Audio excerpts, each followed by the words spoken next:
பரிசுத்தமுள்ள நாமத்திலே வாழ்த்துகிறேன். ஜெபம் செய்வோம். அன்பும் இரக்கமும் நிறைந்த ஜீவனுள்ள நல்ல கடவுளே,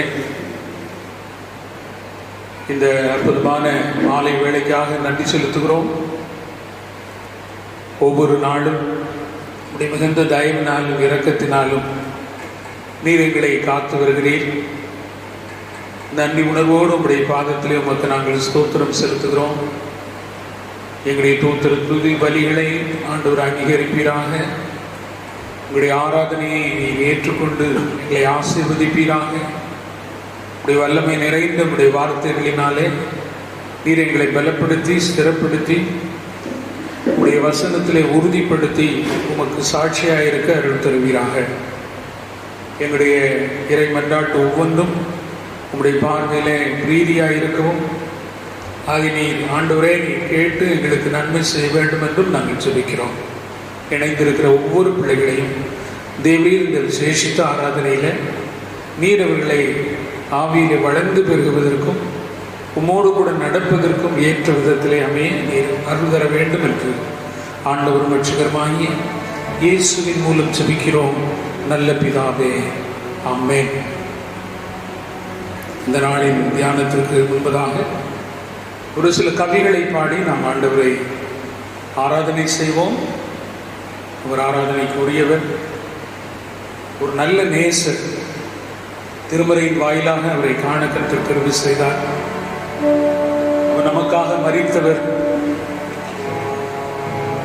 மரித்த ஒவ்வொருவரும் அவரோடு கூட பிரவேசிப்பதற்கு மோட்ச வாசலை திறந்தவர்.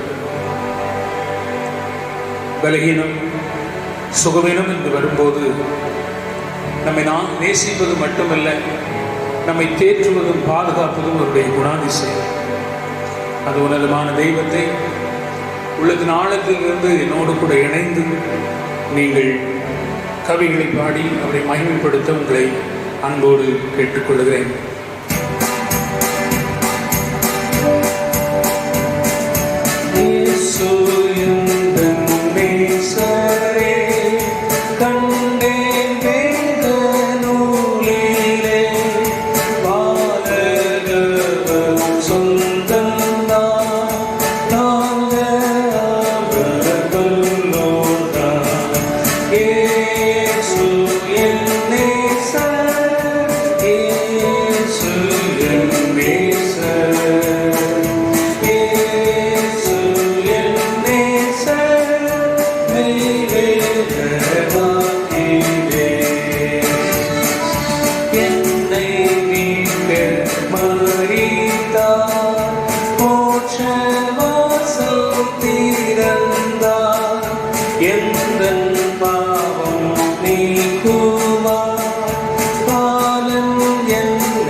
Nature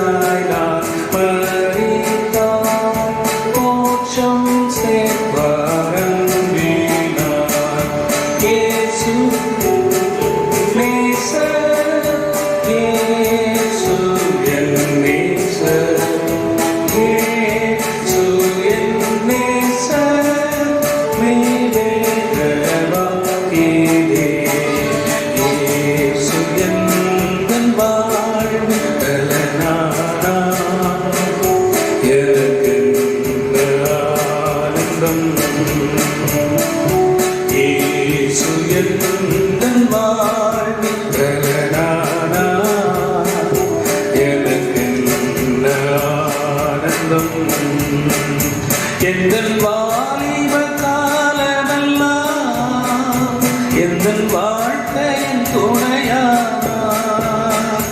எந்தன் வாலிப காலமெல்லாம் எந்தன் வாழ்க்கையின் துணையானார்.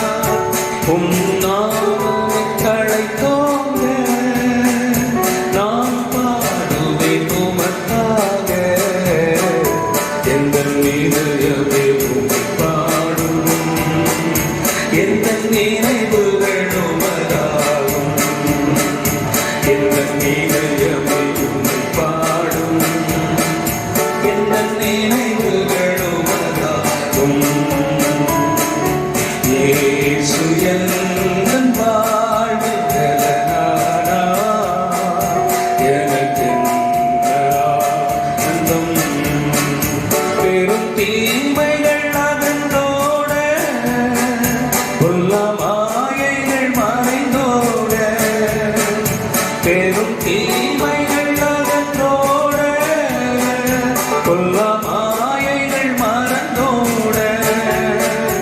உமதாவியின் அருள் காண வரும் காலங்கள் உமதாகும். இதயமே உம்மை பாடும், எந்தன் நினைவுகள் உமதாகும். எந்தன் இதயமே உம்மை பாடும், எந்தன் நினைவுகள் உமதாகும். இயேசு எந்தன் வாழ்வின் பலனானார். எனக்கென்ன ஆனந்தம். இந்த உலகத்தை நீர் படைத்தீர், எல்லா உரிமையும் எனக்களித்தீர். இந்த உலகத்தை நீர் படைத்தீர், எல்லா உரிமையும் எனக்களித்தீர். உம் நாமமே தழைத்தோங்க நான் பாடுவேன் உமக்காக. எந்தன் இதயமே உம்மை பாடும், எந்தன் நினைவுகள் உமதாகும். எந்தன் இதயமே உம்மை பாடும், எந்தன் நினைவுகள் உமதாகும். இயேசு எந்தன் வாழ்வின் பலனானார். எனக்கென்ன ஆனந்தம். இயேசு எந்தன் வாழ்வின் பலனானார். எனக்கென்ன ஆனந்தம். ஆராதிக்க கூடினோம், ஆர்ப்பரித்து பாடிடுவோம். ஆராதிக்க கூடினோம், ஆர்ப்பரித்து பாடிடுவோம். வல்ல இயேசு நல்லேவன், என்றென்றும் அவர் நம் தேவன். வல்ல இயேசு நம் தேவன், என்றென்றும் அவர் நம் தேவன். தேவ வாசஸ்தலம் என்றும் இன்பமானதே. மகிமை தேவன் கிறிஸ்து இயேசு பிரசன்னம் இங்கே. தேவ வாசஸ்தலம் என்றும் இன்பமானதே. மகிமை தேவன் இயேசு கிறிஸ்து பிரசன்னம் இங்கே. மகிமை மகிமையே என் மானம் பாடுதே. மகிமை மகிமையே என் மானம் பாடுதே. மக்கள் மத்தியில் என்றும் மகிழ்ச்சி பொங்குதே. மக்கள் மத்தியில் என்றும் மகிழ்ச்சி பொங்குதே. ஆராதிக்க கூடினோம், ஆர்ப்பரித்து பாடிடுவோம். ஆராதிக்க கூடினோம், ஆர்ப்பரித்து பாடிடுவோம். வல்ல இயேசு நம் தேவன், என்றென்றும் அவர் நம் தேவன். வல்ல இயேசு நம் தேவன், என்றென்றும் அவர் நம் தேவன். செய்யும் பெறரே வெற்றி சிகரமே. செய்திகளின் கர்த்தரை சுற்றியை செய்கிறார். செய்யும் பெறரே வெற்றி சிகரமே. செய்திகளின் கர்த்தரை சுற்றியை செய்கிறார். ஜீவன் பெறனும் ஆசீர்வாதமே. ஜீவன் பெறனும் ஆசீர்வாதமே. நித்திய ஜீவன் என்றும் என்னில் ஓங்கி நிற்குமே. நித்திய ஜீவன் என்றும் என்னில் ஓங்கி நிற்குமே. ஆராதிக்க கூடினோம், ஆர்ப்பரித்து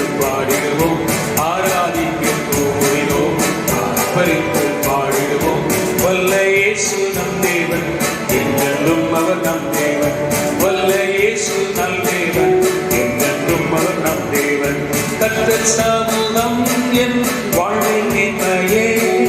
கர்த்தர் இயேசு ராஜன் என்றும் உயர்ந்திருக்கிறார். கர்த்தர் சமூகம் என் வாழ்வின் மேன்மையே. கர்த்தர் இயேசு ராஜன் என்றும் உயர்ந்திருக்கிறார். அல்லேலூயா என் நாவி பாடுதே. அல்லேலூயா என் நாவி பாடுதே. ஆராதனை அழகு என்னை கவர்ந்து கொண்டதே. ஆராதனை அழகு என்னை கவர்ந்து கொண்டதே. ஆராதிக்க கோடினோம் ஆர்ப்பரித்து பாடிடுவோம். ஆராதிக்க கோடினோம் ஆர்ப்பரித்து பாடிடுவோம். வல்ல இயேசு நல்லேவன் என்றென்றும் அவர் நம் தேவன். வல்ல இயேசு நம் தேவன் என்றென்றும் அவர் நம் தேவன்.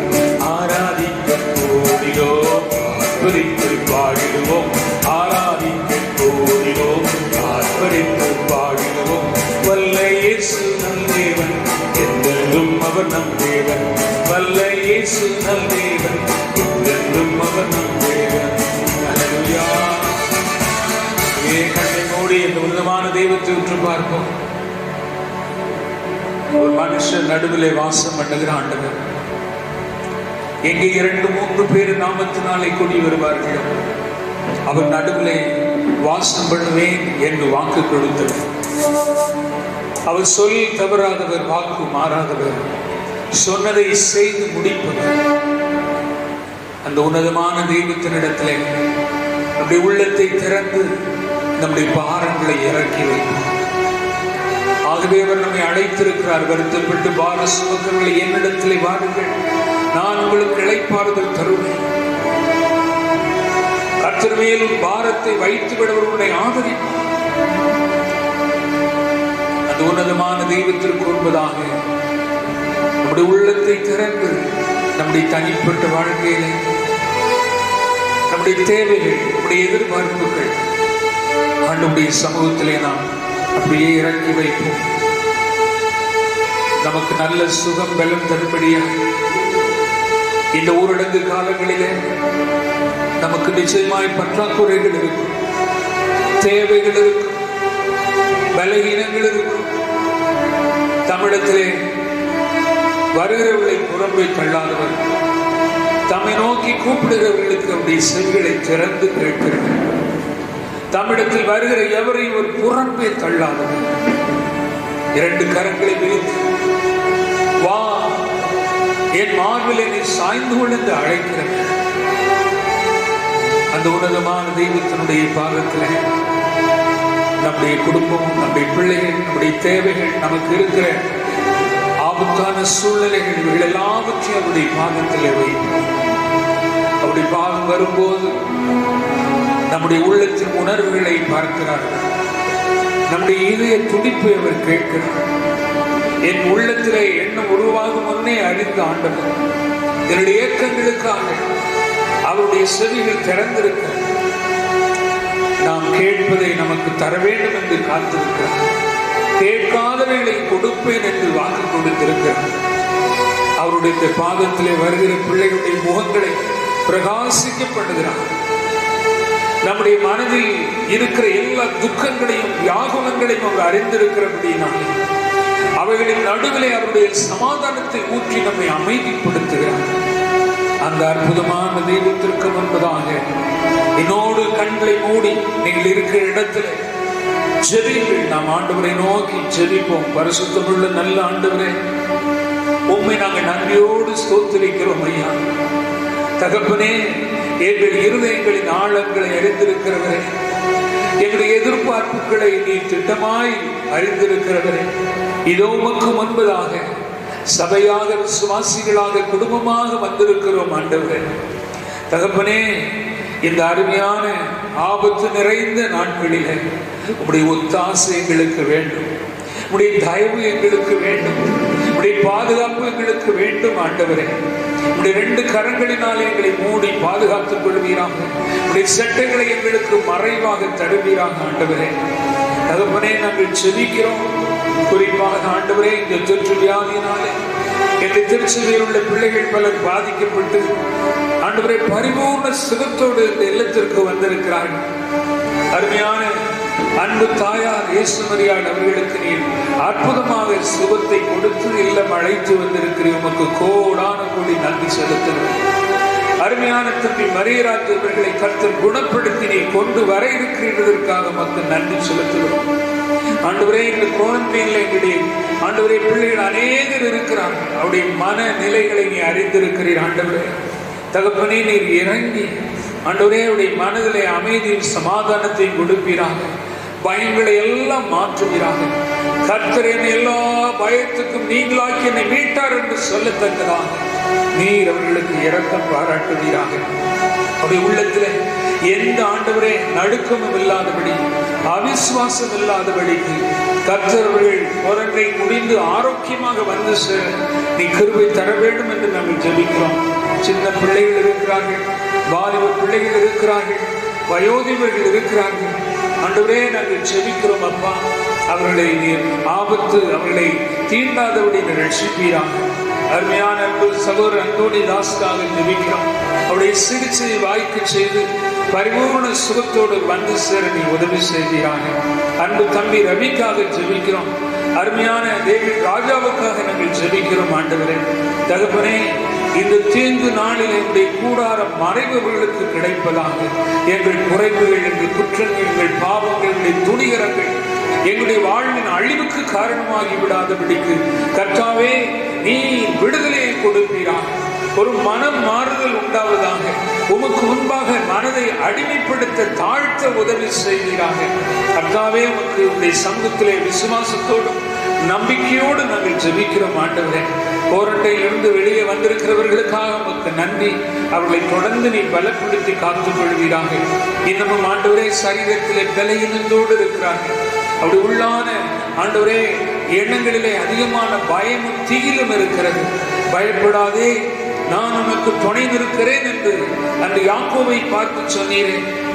அவர்களுக்கு அவருடைய கரத்தை வலது கரத்தை பிடித்து இந்த வாக்குத்தத்தத்தை சொல்லி அவர்களை சிறப்படுத்த வேண்டும் என்று நாங்கள் ஜெபிக்கிறோம். ஆண்டவரே, நாங்கள் பாரத்தோடு உடைய சமூகத்தில் ஜெபிக்கிறோம். தமிழ்நாட்டிலே வெகு வேகமாக பரவி கொண்டிருக்கிறது. நாங்கள் வாழ்கிற மகாராஷ்டிராவிலே அது தீவிரமாக பரவி கொண்டிருக்கிறது. டெல்லியிலே அதிகமாக பரவி கொண்டிருக்கிறது. அண்டை மாநிலமாகிய குஜராத்திலே அதிகமாக பரவி கொண்டிருக்கிறது. ஆண்டவரே, நாங்கள் ஜெபிக்கிறோம் ஐயா. ஆண்டவரே, இந்த காலங்களிலே யாரும் ஒத்தாசை இல்லாமல் தவித்துக் கொண்டிருக்கிறவர்கள் கர்த்தர் இறங்குவீராக.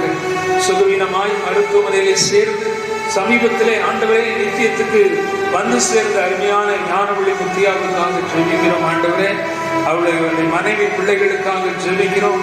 ஆறுதலும் சகாயத்தையும் கொடுப்பீராங்க. ஆண்டவரே, பலகீனமான சரீரத்தை வெகுவாய் இந்த கொரோனா ஆண்டவரே பற்றி பிடித்தவர்களை ஜீவனை வாங்கிவிட்டது நாங்கள் ஜெபிக்கிறோம்.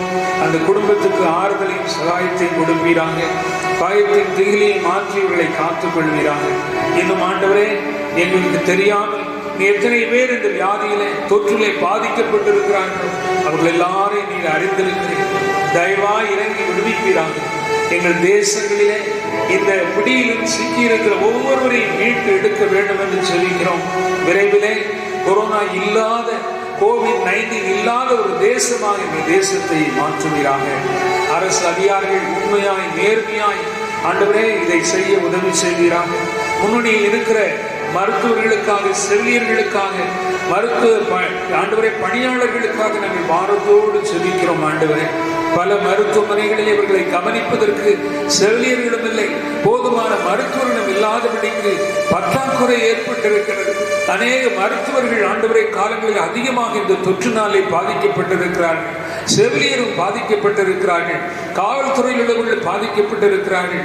மருத்துவ ஆண்டவரே கர்த்தாவை டிபார்ட்மெண்டுடைய அதிகாரிகள் பாதிக்கப்பட்டிருக்கிறார்கள். வாரத்தோடு நாங்கள் செபிக்கிறோம். ஆண்டவரே, தயவாய் இறங்கி ஆண்டவரே உடைய அற்புத கருத்தொற்றவர்களை மீட்டெடுப்பீராக. சுவாமி, இந்த பரவுதலை நீ வெகுவாய் இதனுடைய வீரியத்தை நீ தடுத்து ஆண்டவரே இதை ஆண்டவரை அழித்து விட வேண்டும் என்று நாங்கள் ஜெபிக்கிறோம். உலக நாடுகளிலே வெகுவாய் பரவி கொண்டிருக்கிற எல்லா தேசங்களுக்காக ஜெபிக்கிறோம். ஆண்டவரே கர்த்தாவே உடைய பாதத்தில் ஒப்புக் கொடுத்து ஜெபிக்கிறோம்.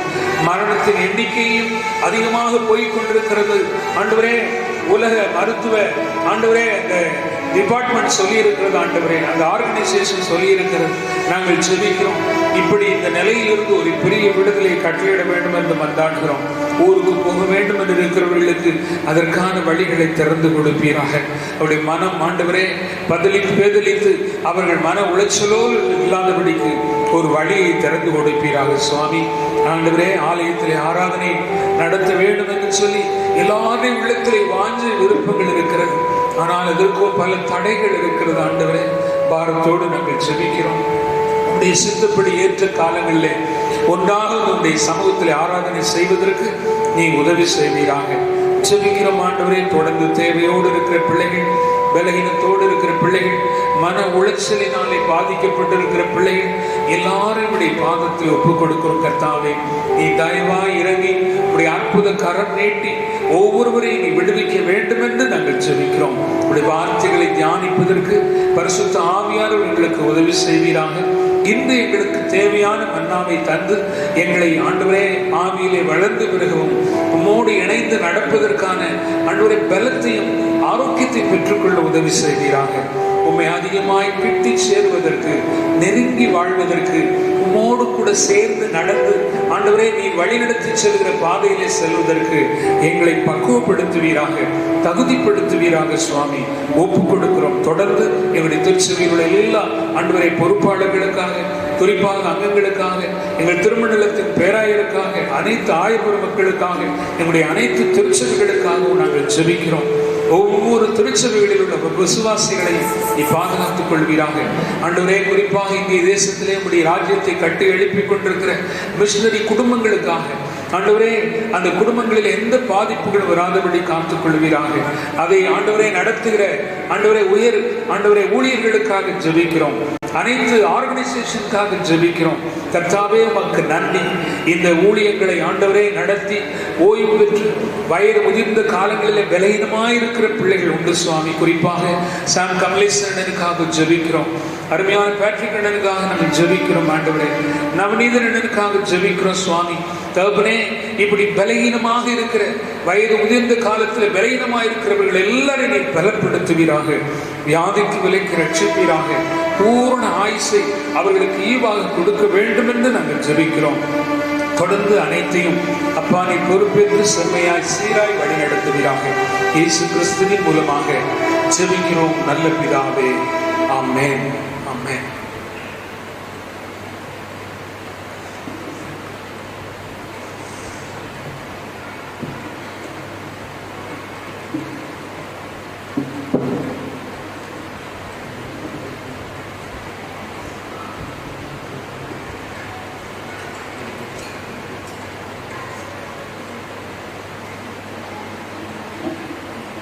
இந்த நாளின் தியானத்திற்காக மத்தேயு எழுதின சுவிசேஷம் 13ஆம் அதிகாரத்தை என்னோடு கூட நீங்கள் திருப்பிக் கொள்ளுங்கள்.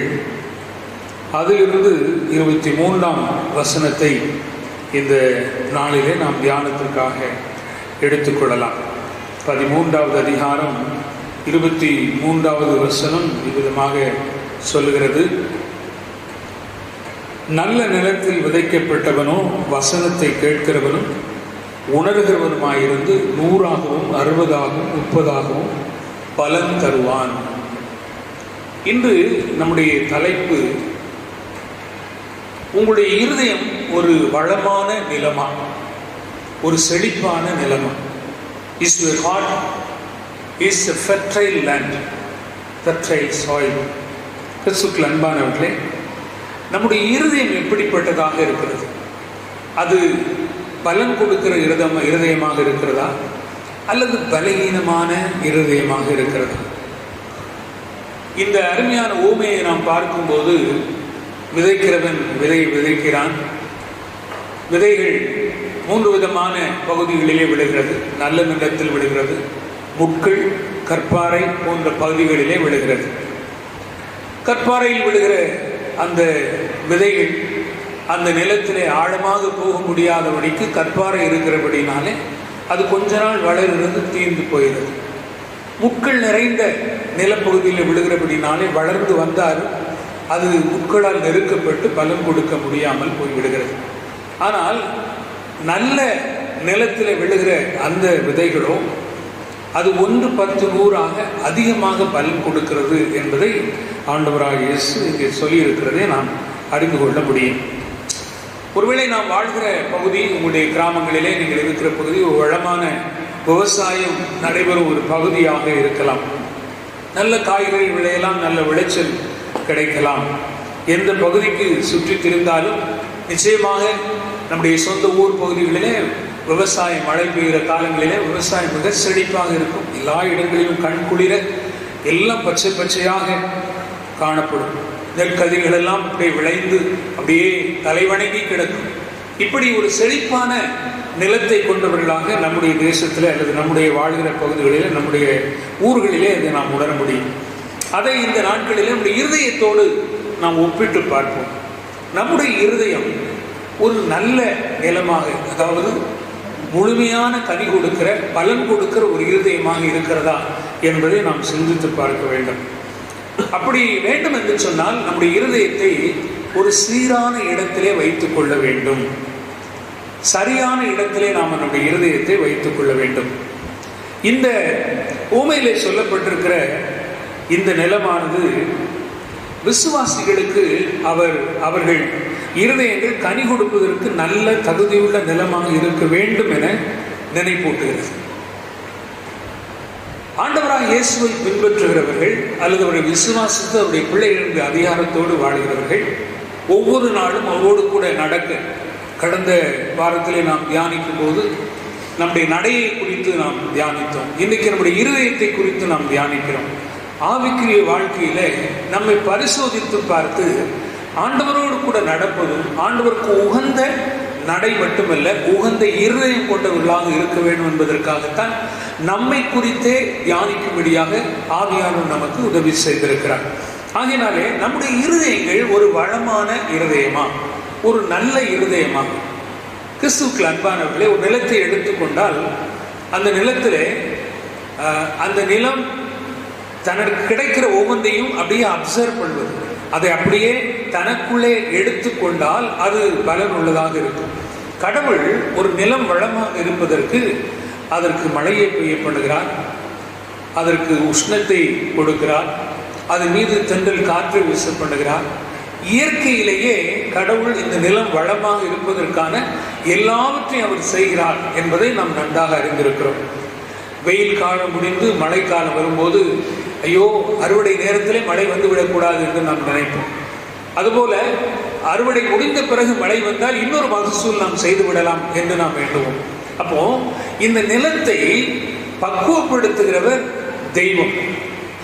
அதுபோல கிறிஸ்துவுக்கு அன்பானவர்களே, இந்த இருதயமாகிய நிலமும் அநேக நேரத்தில் களைகள் நிறைந்ததாக, கற்பாறை நிறைந்ததாக இருந்தால் அது வளர முடியாது, வளர்ச்சியை கொடுக்க முடியாது. கிறிஸ்துவுக்கு அன்பானவர்களே, நம்முடைய வாழ்க்கையில நம்முடைய இருதயம் விதைக்கப்படுகிறவைகளை ஏற்றுக்கொள்ளக்கூடியதாக இருக்கிறதா? இது விளைச்சலுக்கு தேவையான மழை நீர் அல்லது பனி அல்லது தென்றல் காற்று வீசும்போது அதை அப்படியே இழுத்துக் கொள்ளுகிற ஒன்றாக இருக்கிறதா என்பதை நாம் சிந்தித்து பார்க்க வேண்டும். அநேக நேரத்தில் இந்த நிலத்தினுடைய நிலைப்பாடு என்ன என்று சொன்னால், அது நல்ல வளமாக இருப்பதற்கு ஏர் பூட்டி அந்த நிலத்தை அப்படியே பிளந்து கொண்டு அது ஒன்றாக இருப்பதை உடைத்து அந்த நிலம் பண்படுத்தப்பட வேண்டும் என்பதிலே மிகுந்த கருத்தோடு கூட அதை ஒரு நல்ல விளைச்சலை தர வேண்டும் என்று அவர்கள் செய்வார்கள். அப்படி செய்யும் போது என்ன நடக்கிறது? கிறிஸ்துவுக்கு அன்பானவர்களே, நம்முடைய வாழ்க்கையில அப்படி செய்யும் போது வேதனைகள் வருகிறது, கஷ்டங்கள் வருகிறது, கண்ணீர் வடிக்கிறோம். ஆனால் நோக்கம் என்ன? நான் நல்ல நிலமாக இருக்க வேண்டும், ஒரு வளமான நிலமாக இருக்க வேண்டும் என்று சொன்னால் அது அநேக நேரத்தில் தன்னை உடைக்கவும் கடவுளால் மறு உருவாக்கம் செய்யவும் ஒப்பு கொடுக்க வேண்டும். பாருங்கள், அது ஒரு நிறைவாக இருக்க வேண்டும் என்று சொன்னால் அதற்கு களை கொத்த வேண்டும், களை பிடுங்க வேண்டும். அப்பொழுது அது பலம் கொடுக்கிறதாக இருக்கு. நம்முடைய வாழ்க்கையில அநேக களைகள் உண்டு. அது கொத்தி எடுக்கப்பட வேண்டும். இரண்டாவதாக அதை பிடுங்கி எடுக்க வேண்டும். இரண்டு வகையான களைகள். சில களைகளை எளிதாக எடுத்து விடலாம், சில களைகளை எடுக்க முடியாது. அதற்கு அந்த களை கொத்தி எடுக்கக்கூடிய அந்த கத்தியை கொண்டு வந்து கொத்தி அதை எடுக்க வேண்டும். இது ஒரு கடினமான அனுபவம். இப்போ ஆண்டவர் நம்முடைய நல்ல இருதயமாக உருவாக்குவதற்கு அவர் என்ன எதிர்பார்க்கிறார்? இந்த உலகத்திலே சாத்தான் களைகளை விதைக்கிறான். கடவுளோடு நடக்கிற நம்முடைய வாழ்க்கையிலே நம்முடைய இருதயம் கரைபடுவதற்கு அவன் அநேக களைகளை அவன் விதைக்கிறான். அது நம்மோடு கூட சேர்ந்து வளர்கிறது. அதை நாம் குறித்த நேரத்தில் அதை பிடுங்கவும் வேண்டும், அதை கொத்தியும் எடுக்க வேண்டும். இது ஒரு கடினமான அனுபவம். ஆகவேதான் இந்த அருமையான நாளிலே நம்முடைய வாழ்க்கையில் அந்த களைகள் இருக்கும் என்று சொன்னால் அதை கொத்தி எடுப்பதற்காக ஆண்டவர் என்று நினைப்பூட்டுகிறார். கிறிஸ்துவுக்குள் அன்பானவர்களே, நம்முடைய வாழ்க்கையிலே இந்த உலகத்தை நோக்கிய உலகத்தினால் வருகிறவர்களின் மீது கண்களை பதிய வைத்து விடாதபடி உன்னதரை உற்று பார்த்து நம்முடைய கண்களின் பார்வைக்கு தடையாக இருக்கிற இவைகள் எல்லாவற்றையும் அப்படியே பிடுங்கி கொத்தி எடுக்க ஆண்டவர் என்று நமக்கு நினைப்பூட்டுகிறார். இரண்டாவதாக, உங்களுடைய இருதயம் ஆவியானவர் கிரியை செய்ய இடம் கொடுக்கிற இருதயமாக இருக்க வேண்டும். அப்படியானால் அவர் நம்மை சீர்படுத்த, சரிப்படுத்த, இந்த களைகளை கொத்தி எடுக்க, அதை பிடுங்குவதற்கு நாம் அனுமதி கொடுக்கணும். அப்போ அனுமதி கொடுப்பது என்பது ஆண்டவர் என்ன நமக்கு எப்படி களையை பிடுங்குகிறார், எப்படி களையை கொத்துகிறார் என்பதைத்தான் இந்த நாளிலே நாம் தியானத்திற்கு எடுத்துக்கொண்ட ஒவ்வொரு அணங்குகளாக நான் இதை உங்களுக்கு சொல்ல விரும்புகிறேன். முதலாவதாக, களை கொத்தி எடுப்பது அல்லது களை எடுப்பது அல்லது சுத்தம் செய்வது என்பது முதலாவது மன மாறுதல், ரிப்பெண்டன்ஸ், மன மாறுதல். கிறிஸ்துவுக்குள் அன்பானவர்களே, இருதயம் கடினமாக இருக்கிற அந்த பகுதிகளை நாம் என்ன செய்யணும்? உடைத்து சீர்படுத்த வேண்டும். ஒரு மன மாறுதல் வரும்போதுதான் நம்முடைய இருதயம் மிருதுவாகும். ஒரு மனமாற்றம் இல்லை என்றால் அது கடினமான இருதயமாக இருக்கும். இப்போ கடினமான இருதயம் தொடரும் என்று சொன்னால் கடவுள் எந்ததை உடைக்க வேண்டும் என்று நினைக்கிறாரோ அப்படி இருதயமே நொறுங்கி போகும். அதுவரைக்கும் நாம் காத்திருக்க வேண்டுமா? இல்லை. ஆண்டவர் நம்மோடு கூட இடைவிடும் போது நம்முடைய மன மாற்றத்துக்கு நேராக நாம் வழி நடத்தப்பட வேண்டும். அதுதான் அவருடைய நோக்கம். இந்த மனமாற்றம் எப்படி வருகிறது? இப்போ வேத வசனத்தை நாம் தியானிக்கிறோம். வேத வசனம் நம்மோடு கூட பேசுகிறது. என்னுடைய உள்ளத்தில் இருக்கிற கரை குறைகளை சுட்டி காண்பிக்கிறது.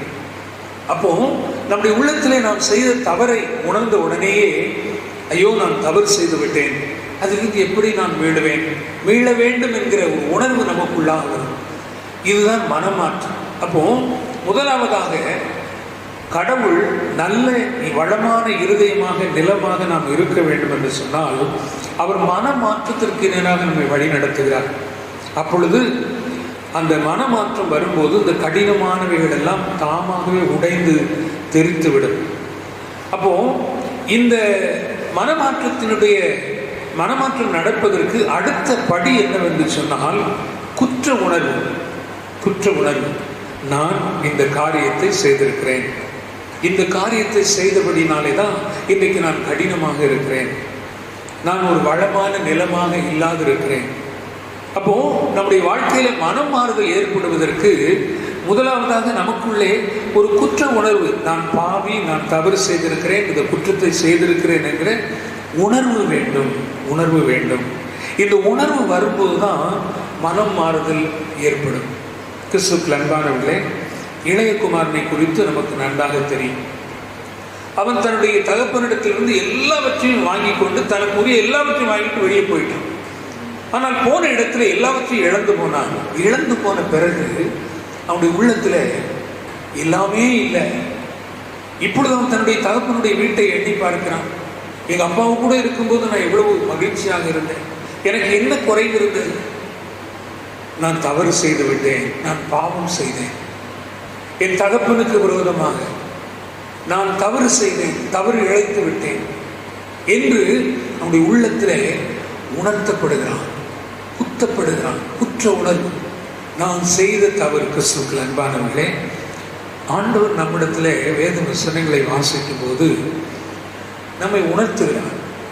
நாம் உணர்வு அடைய வேண்டும். ஆகவேதான் சங்கீதக்காரன் சொல்கிறான், எனக்கு உணர்வுள்ள இருதயத்தை தாரும், என்னை உணர்வு உள்ளவனாக மாற்றும், உணர்வு உள்ளவனாக்கும் என்று அவர் கேட்கிறார்.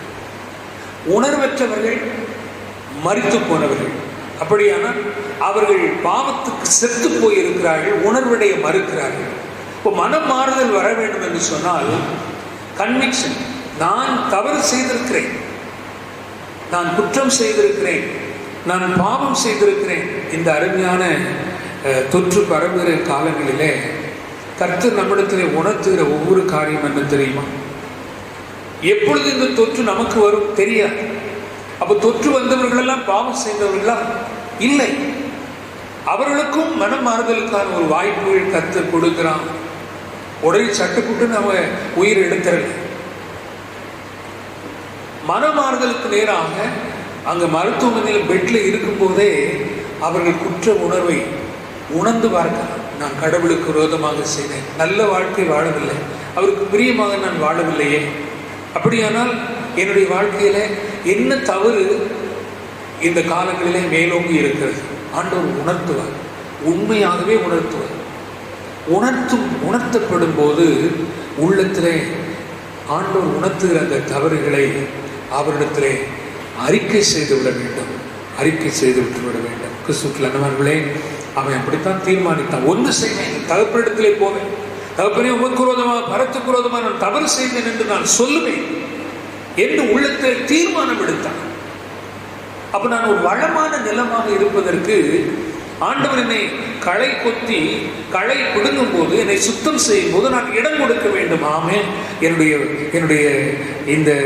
என்னுடைய வாழ்வின் நிலமானது அங்கே களைகளினால் நிறைந்திருக்கிறது, கற்பாறைகளினால் நிறைந்திருக்கிறது, நான் கனி கொடுக்க முடியாமல் தவிக்கிறேன் என்ற உணர்வை ஆண்டவர் நமக்கு சொல்லும் போது நான் ஒத்துக்கொள்ள வேண்டும்.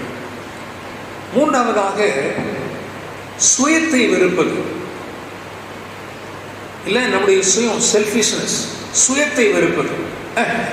என்ன மாதிரி, நான் எவ்வளவு நல்ல கிறிஸ்தவன், நான் எவ்வளவு பெரிய ஊழியக்காரன், நான் எவ்வளவு பக்திமான், நான் ஆலயத்துக்கு எப்படி செய்கிறேன், ஊழியத்துக்கு எப்படி செய்கிறேன். எனக்கு அருமையான கர்த்தருடைய பிள்ளைகளே, சுயம் எந்த மனுஷனையும் விடாது. அவன் எவ்வளவு பக்திமானாக இருந்தாலும் தன்னை குறித்தும் தன் பெருமையை குறித்தும் அவன் உள்ளத்திலே எண்ணுவான் என்று சொன்னால் அதனுடைய சுயம். என் ஆண்டவருக்கு முன்பதாக பரிபூர்ணமாக தன்னை அர்ப்பணம் செய்து தன்னை ஒரு பொருட்டாக எண்ணாதவன். கடவுள் நம்மை பொருட்டாக எண்ண வேண்டும், நாம் நம்மையே பொருட்டாக எண்ணக்கூடாது. ஏன் நான் செழிப்பாக இல்லை, ஏன் ஆவிக்குரிய வாழ்க்கையில செழிப்பாக இல்லை, ஏன் ஆண்டவருக்கு நடப்பதில் செழிப்பாக இல்லை, ஏன் என்னுடைய வாழ்க்கையை செழிப்பு இல்லை, ஏன் என்னுடைய உள்ளத்திலே ஆனந்தம் இல்லை, மகிழ்ச்சி இல்லை, ஒரு நிம்மதி இல்லை, மன நிறைவு இல்லை? காரணம் செல்ஃபிஷ்னஸ். நான் உழைச்சேன், நான் சாப்பிடுறேன், ஆண்டவர் எனக்கு ஞானம் கொடுத்திருக்காரு, நான் செஞ்சிருக்கிறேன். நீ நல்ல பக்திமான் தான், நல்ல விசுவாசி தான், ஆனாலும் சுயம் வெளிப்பட இடம் கொடுக்கவே கூடாது. கிறிஸ்துவுக்குள் அன்பானவர்களே, என்னுடைய பள்ளிப்பருவ காலங்களிலே நான் நண்பர் சுவிசேஷ ஜெபக்குழுவின் மூலமாக வழிநடத்தப்பட்டேன். அதன் வழியாகத்தான் நான் ஊழியத்திற்கு என்னை அர்ப்பணம் செய்தேன். எல்லா கூடுகைகளுக்கும் என்னுடைய ஆசிரியர் அவர்கள் இன்னும் ஆண்டுடைய கிருபையினாலே அவர்கள் வயது முதிர்ந்திருந்தாலும் அவர்கள் ஆரோக்கியமாக என்னை பிள்ளை என்று அழைக்கிறவர்கள். இன்றைக்கு அவர்கள் பாளையங்கோட்டையில் இருக்கிறார்கள். விசுவாசம் சத்தியா. படிக்கிற காலங்களிலே எனக்காக அதிகமாக ஜெபித்து நான் ஊழியத்திற்கு என்னை தகுதிப்படுத்த கர்த்தர் அவரை பயன்படுத்தினார். அப்பொழுது இந்த கூடுகைகளுக்கெல்லாம் செல்லும் போது நண்பர் சுவிசேஷ ஜெபக்குழுவில் எல்லா பெரும் தலைவர்கள் அவர்கள் ஒரு காலம் ஒரு பெரிய தலைவர்களாக தன்னை காட்டிக்கொள்ளவில்லை. சாதாரண மக்களோடு கூட எளிமையான வாழ்க்கை, எளிமையான தோற்றம், ஆனால் அவர்களுக்குள்ளே வலிமையான ஒரு வளர்ச்சியும் வல்லமையும் இருந்தது என்று சொன்னால் அது மிகையாகாது. இன்றைக்கு வல்லமை என்று சொன்னால் அற்புதம் செய்தால் தான் வலிமை இல்லை. ஆண்டவர் அங்கங்கே பேர் சொல்லி கூப்பிட்டால் தான் வல்லமை என்று நாம் நினைக்கிறோம். அப்படி இல்லை. அவருடைய சாட்சி, அவருடைய வாழ்க்கை முறை. கிறிஸ்துக்கள் அன்பானவர்களே, என்னுடைய வாழ்க்கையில் எளிமை வர காரணமே அதுதான். இந்த ஆஸ்தி அந்தஸ்தின் மீது வெறுப்பு வர காரணமே அந்த அனுபவம் தான். எவ்வளவு இருந்தாலும் நமக்குரியதல்ல. அதை வைத்து நாம் என்னத்தை சாதிக்க போகிறோம்?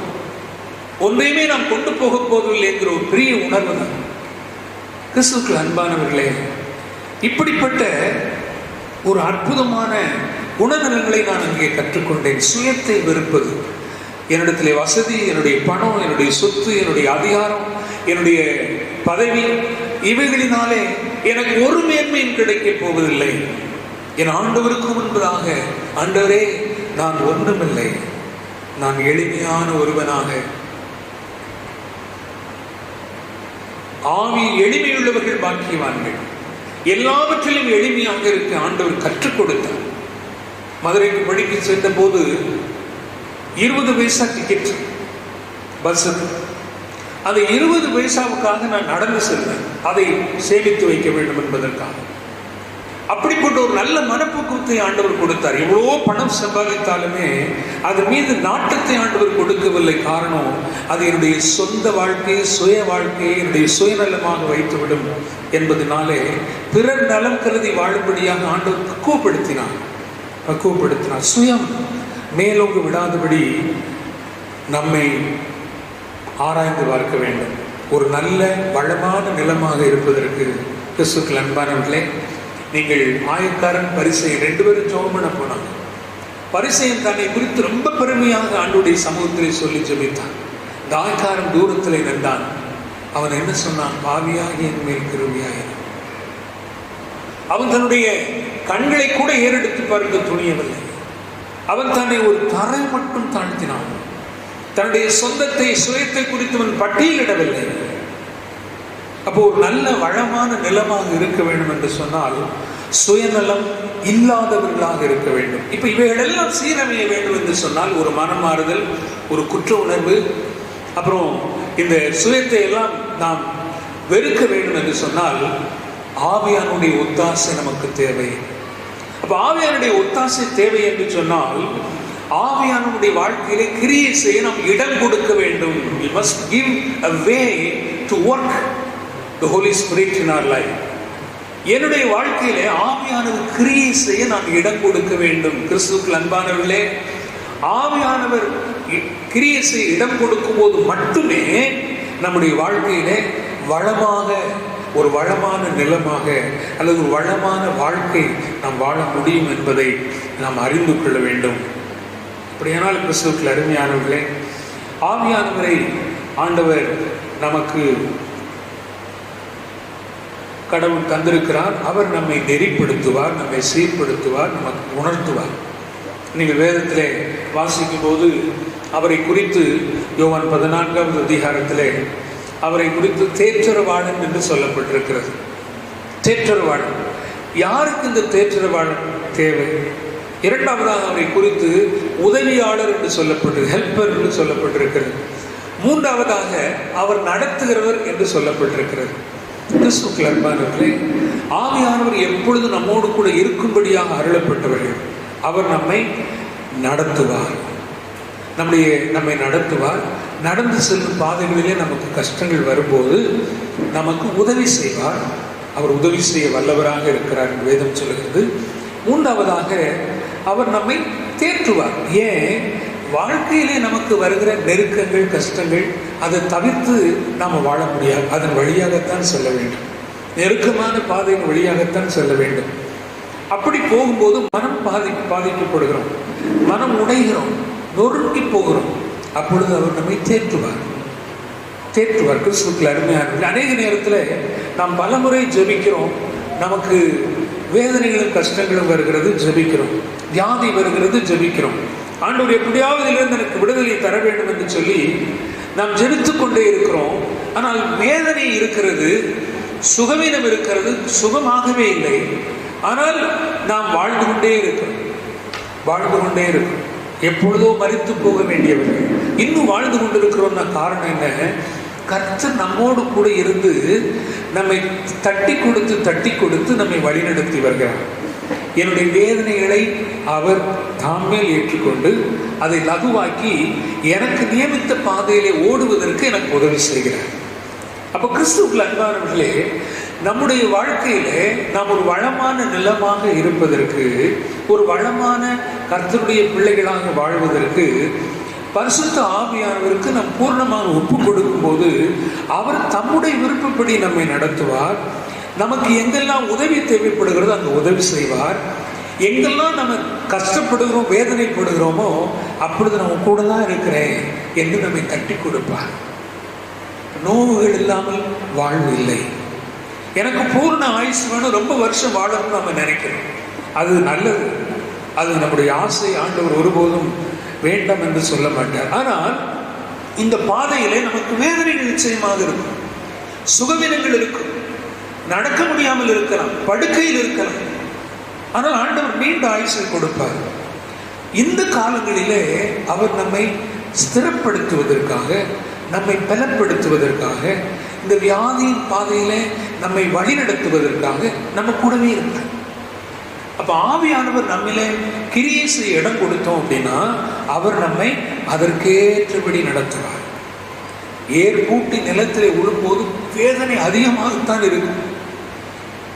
நாம் ஒன்றாக இருந்த நம்முடைய உறவுகள் எல்லாம் சிதைந்து தனித்தனியாக சுக்குநூறாக மாறி போகும். ஆனால் அவைகளினூடே தேவ ஆவியான ஊற்றப்படுவார், மழை ஊற்றப்படும், தண்ணீர் பாய்ச்சப்படும். அது நம்மை ஒன்று சேர்க்கும், நம்மை வளமுள்ளவர்களாக மாற்றி அநேகருக்கு பலம் கொடுக்கிறதாக அது மாறிவிடும்.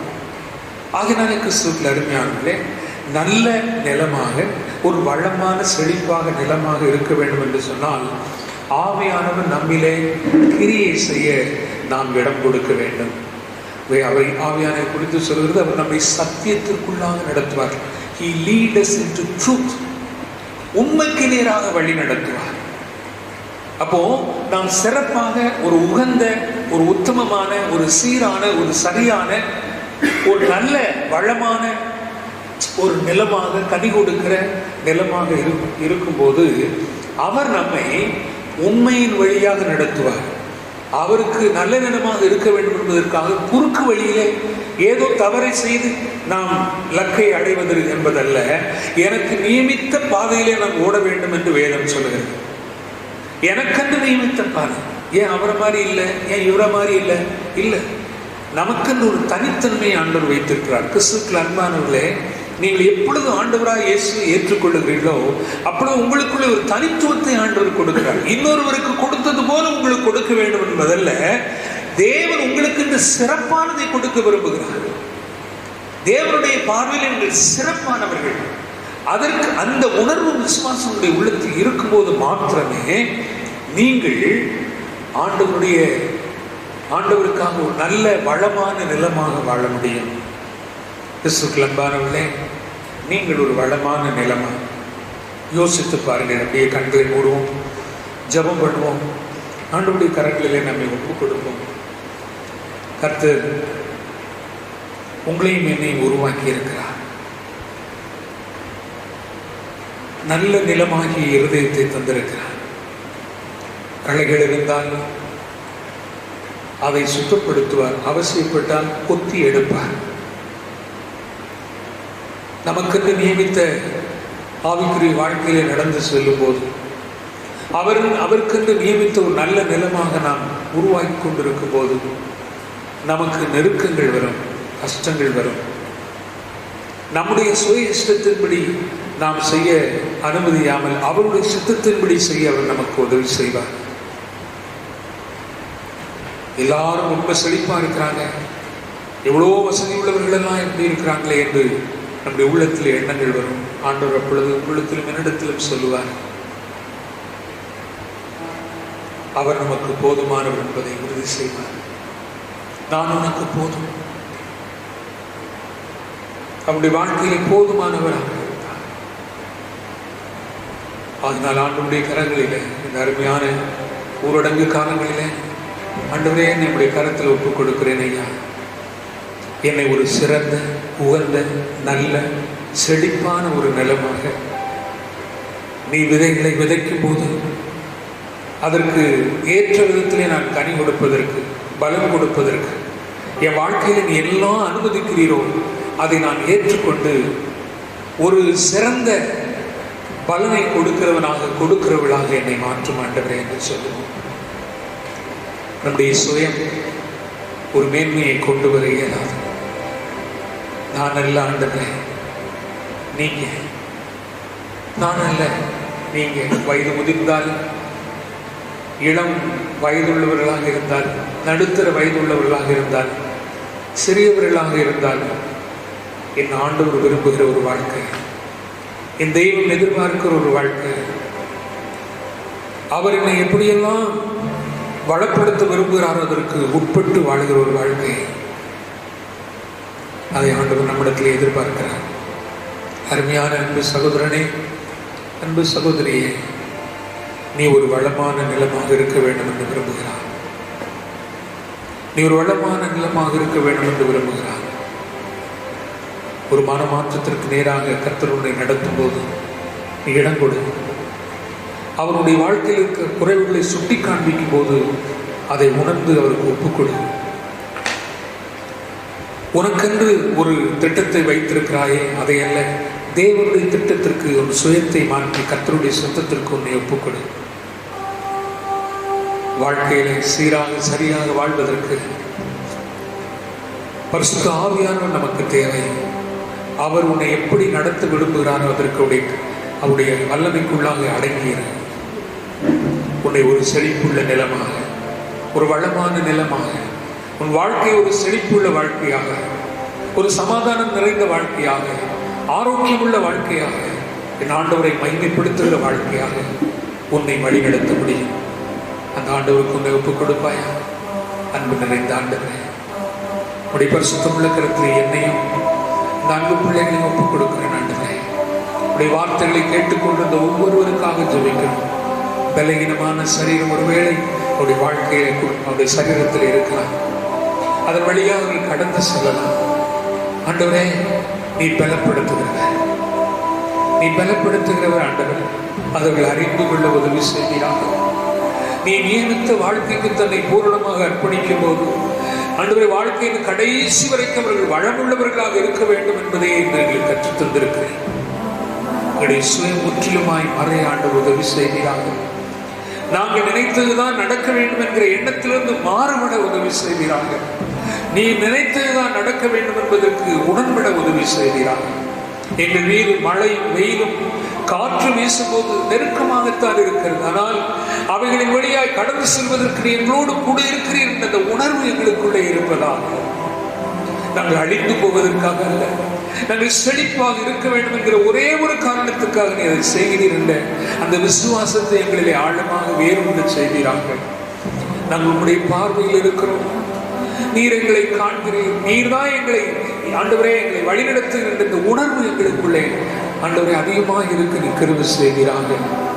அப்பொழுது நாங்கள் வளமுள்ளவர்களாக, உமக்கு பலம் கொடுக்கிறவர்களாக, உண்மை மகிமைப்படுத்துவர்களாக இருப்போம். சுவாமி, குறிப்பாக இந்த நெருக்கமான காலங்களில் நீர் எங்களை எப்படி நடத்த விரும்புகிறீர்கள் அதற்கு பரிபூர்ணமாக ஒப்புக் கொடுக்க உதவி செய்கிறார்கள். எங்களுக்கு பலவிதமான போராட்டங்கள் வருகிறது, எதிர்பாராத பிரச்சனைகள் வருகிறது. ஆண்டவரே, நாங்கள் நல்லவர்கள் நினைத்தவர்களால் எங்களுக்கு தீயவர்களாக மாறுகிறார்கள்.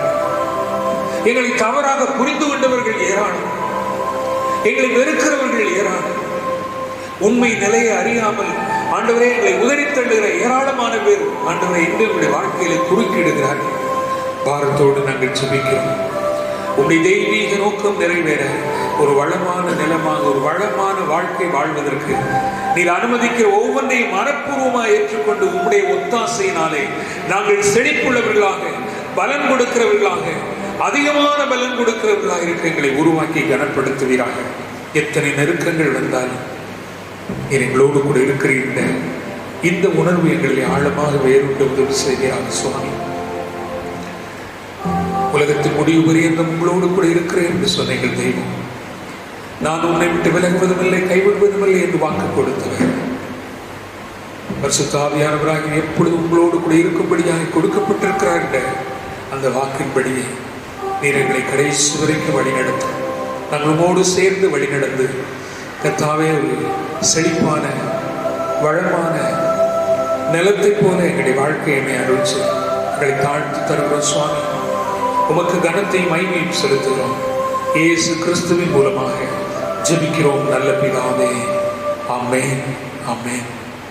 உடைய ஆண்டவராகிய இயேசு கிறிஸ்துவுடைய கிருபையும் பிதாவாகிய தேவனுடைய அன்பும் பரிசுத்தாவினுடைய அந்யோன்ய ஐக்கியமும் நம் அனைவரோடு கூட இன்றும் என்றும் சதா காலங்களிலும் இருப்பதாக. ஆமென். இன்னொரு சேர்ந்து சொல்லுங்கள். என் ஆத்துமாவே கர்த்தரை ஸ்தோத்திரி, என் முழு உள்ளமே அவருடைய பரிசுத்த நாமத்தை ஸ்தோத்திரி. என் ஆத்துமாவே கர்த்தரை ஸ்தோத்திரி, அவர் செய்த சகல உபகாரங்களையும் மறவாதே. ஆமென், ஆமென்.